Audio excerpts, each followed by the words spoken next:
Hey guys. Okay, so I'm making this YouTube video today because I noticed that a lot of people were interested in the story that I was telling on TikTok about my mom. Okay, so I'm gonna start from the beginning because I think that what I've been doing is giving bits and pieces of my story. So what I'm gonna do is give like a full version. So I didn't grow up with my mom. Okay, what happened was when I was in the house with them, my mom went to prison, okay, or jail, whatever she went, wherever she went, I don't really know, jail. So she was gone for years, right? So I was with my dad's family, my grandparents and my dad. But my dad was like in the basement, kind of like he wasn't really, he was doing his own thing. So it was my little brother and I, and they sent my older brother to foster care because, of course, that's what great people do when you're married to somebody and they go away to jail. Just send their child off to foster care. So yeah, that's what happened. I was staying with them, and I don't even remember when my mom came into the picture again. I think I was like 8 or something. I don't know. But anyway, she came back into the picture and she was like, on and off. She was to tell us she's coming to pick us up. She never did. Now, the thing about this is I grew up in a household where I had a grandfather that was in the church. He was the bishop of the church, and my grandma was the first lady. This was their church. They owned the church, okay? And I'm going to go off topic a little bit because this is just who I am. But yeah, we're going to talk about spirituality, and I'm very spiritual, so I have to go off topic, okay? I got to talk about this because I grew up with missionary bishop, but they're not spiritual. They lack discernment completely. And I don't say this to be mean. I don't say this to insult anybody. I say this to be realistic. I say this to be honest. There's no spirituality in the churches. This is an apostolic church, okay? I wasn't allowed to wear pants. I had to wear long dresses down to my ankles at all times. God forbid me wear something past my knee. I didn't wear pants in the winter. Like, it was like very, very strict, okay? Like, I wasn't allowed to have fake hair, lip balm, nothing with sparkles in it. Like, I couldn't really, like, it was like those kind of stuff. So, that's how it was. Like, it was very, very strict. We went to every Tuesday, Thursday, first Saturday of the month. And then we'd have prayer meetings on the days that we weren't going to church. Like, we'd go to other people's churches. Like, it was all about church, okay? So when I had my son at 15, I was demonized by the church, okay? Now, this is where it gets interesting because, okay, so let me see. This is how I'm like skipping stuff again. So yeah, back to my mom. So I wanted to move in with my mom because I didn't really like living with my grandparents that much because their focus wasn't on me. It was on my younger sibling, and they weren't bad parents to me, but I just wanted to be, I wanted love, affection, and I just wasn't getting those things. So I wanted to move to my mom's house because I didn't really know her, and she's a woman, so I just assumed that that's what she would offer me.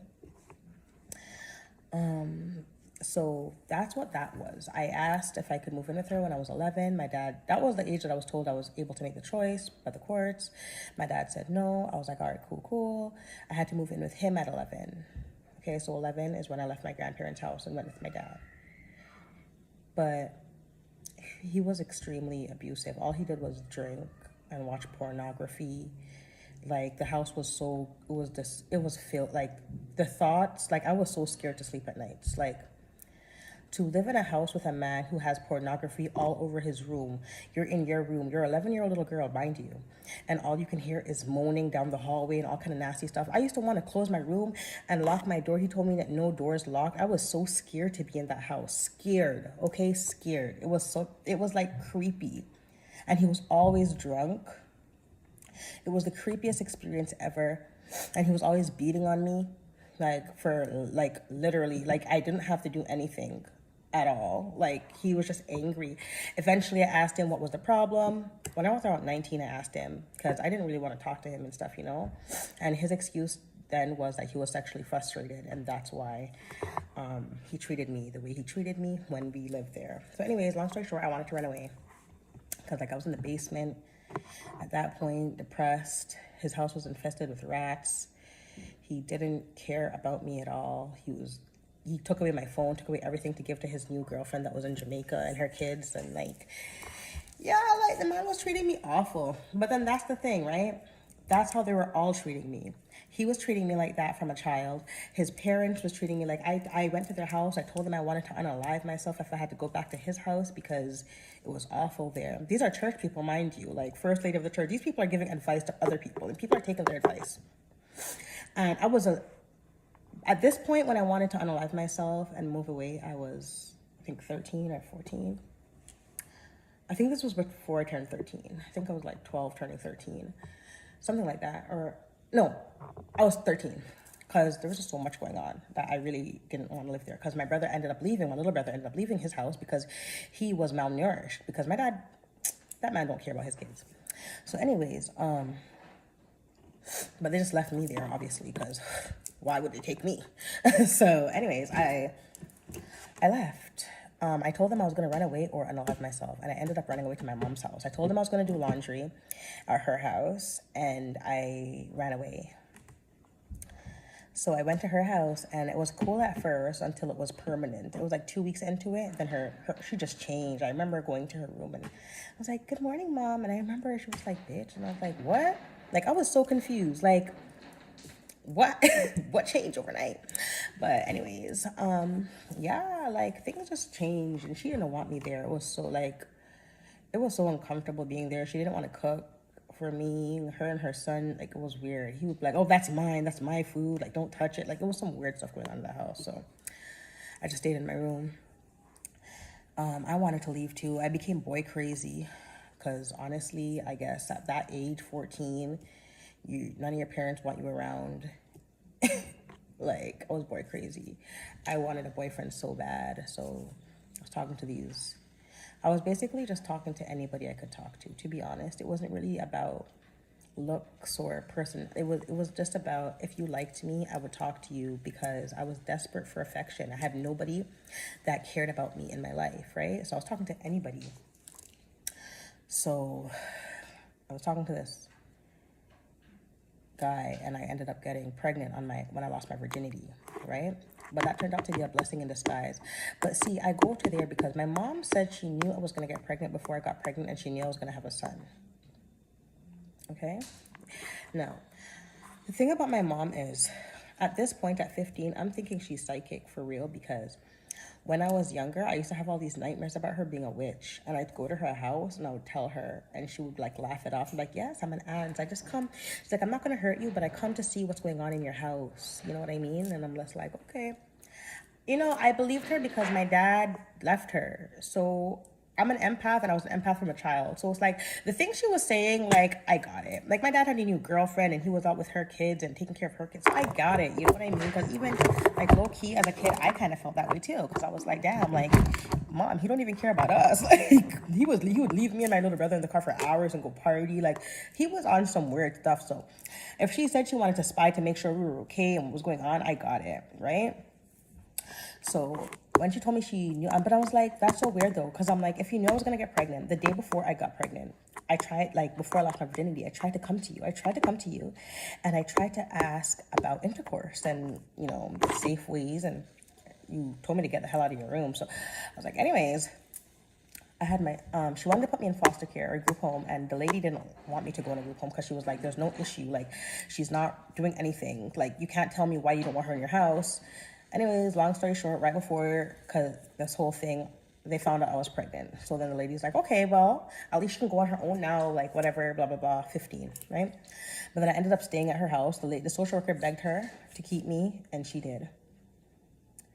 And then we ended up moving to a different city. And that's the thing, like I was abused, I was assaulted in Toronto, and that man moved to a different city. And she moved me to the exact same city that guy moved to. And that's when I started getting hints. But I was getting hints before that because the way she would treat me, I had friends come over to my house, literally, and tell me my mom's jealous of me. And I was always saying, like, why the hell would my mom be jealous of me? But when I think about it, all the insults, all the fat shaming, and I was so skinny back then, when I look back at my pictures now and I see the way she was treating me, I'm like, what? Like, it didn't even make sense. Like, the lady was weird. But yeah, so now when I had my son now, I was in a shelter.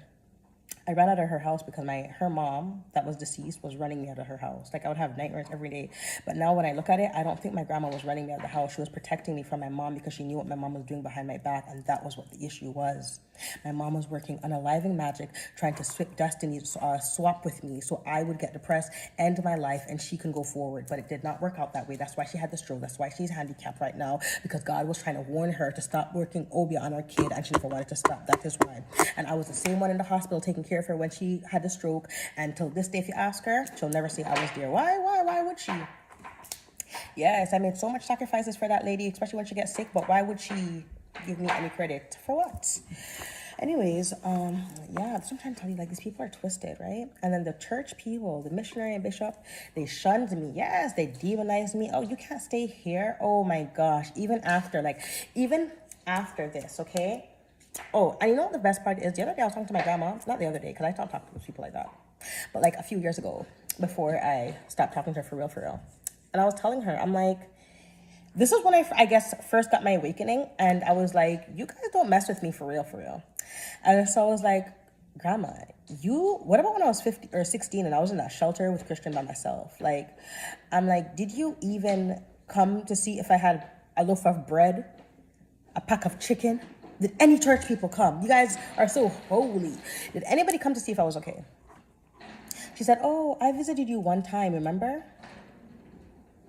Okay, you guys need to really stop doing this to yourselves, because honestly, like, now that I'm an adult and I have sense, I'm seeing that a lot of adults you guys are going to church, believing in a bag of foolishness that don't work. You see, all these old people are still in church till this day on their knees crying, praying. Has their lives changed?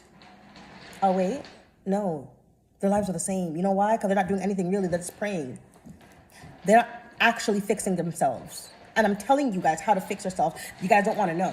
I called my grandma recently, actually. Had a conversation with her. Yes, we're going off topic because that's just who I am. Because that's that ADHD, autism, whatever I got. Stuff.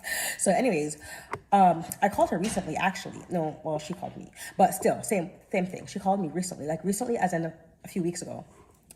And I was like, I didn't want to answer, but I answered because I guess spirits were talking this day.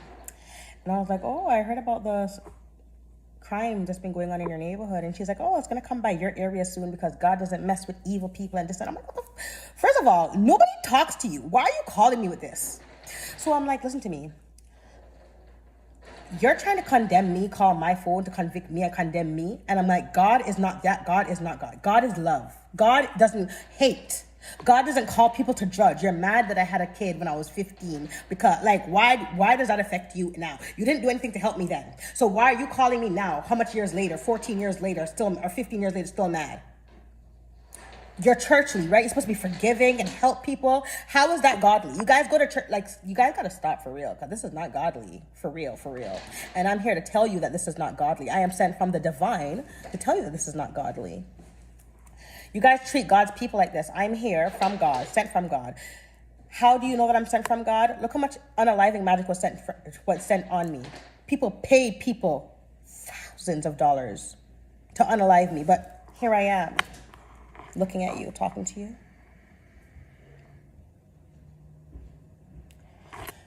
Okay? And I've had more than one person putting magic on me. Okay, a whole bag of weirdos in my past. It looked like my past, a track of weirdos. Okay, but here I am. Did any of it affect me? No. Maybe in the past, the unaliving and magic, what my mom was doing, it was trying to affect me because I was going through depression. And the best part is, it was around the time that she had the stroke too. I was going through depression. But the depression I was going through, I thought I was going through it because I was with a loser who was cheating and not taking care of his kids. So I thought that was the depression I was going through. But it turns out that was a part of her plot the whole time. Yeah, because she didn't receive love. I wasn't supposed to receive love. I was supposed to hate my body. I was supposed to hate myself. Her and her weirdo kids, like, some of them team up with her and stuff. And then, like, it's just a whole bunch of weird stuff going on. Like, I don't know. I've been pulling the cards on my siblings. I'm just like, what the? Like, listen, I don't even want to, like, when you think people love you, but then it's like, look how they treat you, though. Because I should have already knew these people didn't like me, didn't mess with me, right? Because they don't message me. They don't check on their niece or nephews. They don't say anything, right? But here I am thinking that they're all loving. And if something was to happen to them, I would be the first person that anybody calls in the family because I'm the only person that cares in the family. That's the best part. Out of all the siblings, they can't call each other because nobody cares. But guess who does care? But not no more. Because you know what God showed me? God showed me that I have to start having ambition. I have to stop being nice to all these people that don't do nothing for me and don't like me and don't call me, don't check on me. Why am I the only one checking on you and your kids? I'm not doing that shit no more, please. So, and then like you guys are older than me. But yeah, I'm the only one doing all of that. Like, the divine really did show me that. And the best part is I was going to let it slide. And the divine's like, no. So, no. If God says no, then no. Because God said I need to have more ambition, and I've let too much things slide. I've let everybody step on me, walk over me, and I'm done with that. Yeah. Like, this lady was super sketch, super weird. When I got pregnant at 15, my mother reached out to those people and tried to convince them not to take care of that little baby boy. So you wanted your 15-year-old daughter to be a single mom at the age of 15. And then me like a fool. Oh, yeah, and she all put, like, deals on when my child was going to unalive, all kind of stuff. Like, it was some weird stuff going on in that family. Weird. And the best part is none of them thought anything was wrong with the things that they were doing or saying about me as a child. None of them. You know what? I'm already going for 16 minutes. So I'm trying to say, like, I can go on about this forever. So everybody that keeps messaging me, I have so much messages talking about, can I get more? Can I get more? It's so hard for me to tell more because the story is like, I'll be talking for hours. And I didn't even touch like a little 1% of the things that happened. Like the wickedness with my mom, especially, like, the woman wicked. She was all with this woman's husband for how much, 18 years. Like, what the flip? That was playing stepdaddy. And like, yo, and then now as soon as she had the stroke, he went back with his wife. I know, it's so funny though, I had a dream the other day that my mom was on the bottom of a staircase. This was before everything. And him and his wife were at the top of the staircase dressed in black looking down at her. But yeah, that was a dream I had recently. But yeah, like a beer bag of weirdness. And the best part with me is God shows me everybody that work Obia and man. And the thing is, I didn't even really believe in Obia before because my dad used to tell me be foolishness, but if you don't believe in it, it doesn't exist and blah, blah, blah. Lies. Everything is a lie. Okay? I'm here as God's person. I'm literally a walking freaking angel. And I know my power. You think I would let anybody come talk down to me now? Ask anybody that used to know me. Anything that you do that I don't like, straight block and deletes. Nothing. It's like the empath, the people pleaser. She's gone. Yeah, she's gone, man. She's gone. People took advantage of me too much, and here I am. Anyways, guys, I'm gonna exit this video now because it's 17 minutes, and I'm gonna make another video. I don't know. Maybe I'll talk about something else because you know what? This video is too like I can't even stay on topic because it's like I don't know what you guys want to hear about my mom. Like, people keep asking me more about the story, but there's just so much to tell you about the story. How I found out about the last recent thing is the PS5, when she asked me if I wanted the PS5, and I was like, no, because that's so suspicious. You don't want to help me with formula, you don't want to help me with food, groceries, nothing, but you want to come offer me or my child a PS5? Why would I accept that PS5? And then the tarot reading is going to say, someone's going to try to offer you a gift, don't accept it, it's full of witchcraft. First of all, I already know you're a witchcraft worker. I already know what you've been doing to me, and now you want to offer me a PS5. Why would I accept it? You see what I'm talking about?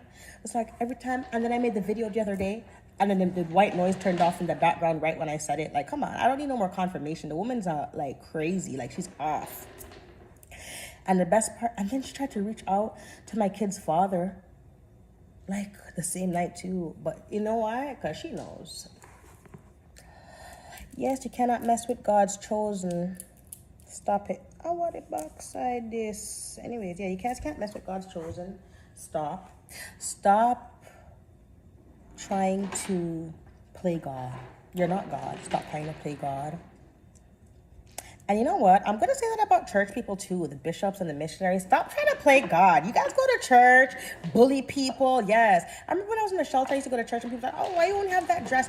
I was 16 years old living in a shelter. Where do you want me to buy different clothes from? Where? Like, you guys are weird. Like, church people condemn people. Like, imagine I'm 30 years old and my grandma wants to call me now, 30 years old, try to tell me I'm going to go to hell for having my son at 15. The hell?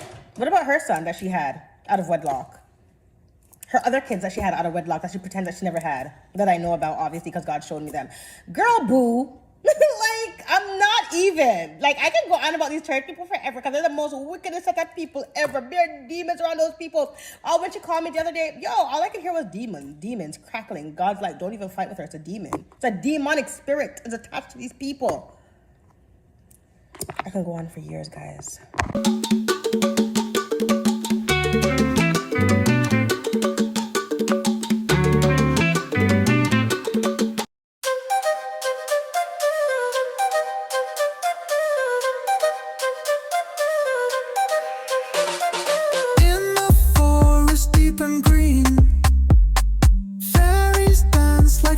Seen, playing tunes of love so sweet, rhythm flows through busy feet.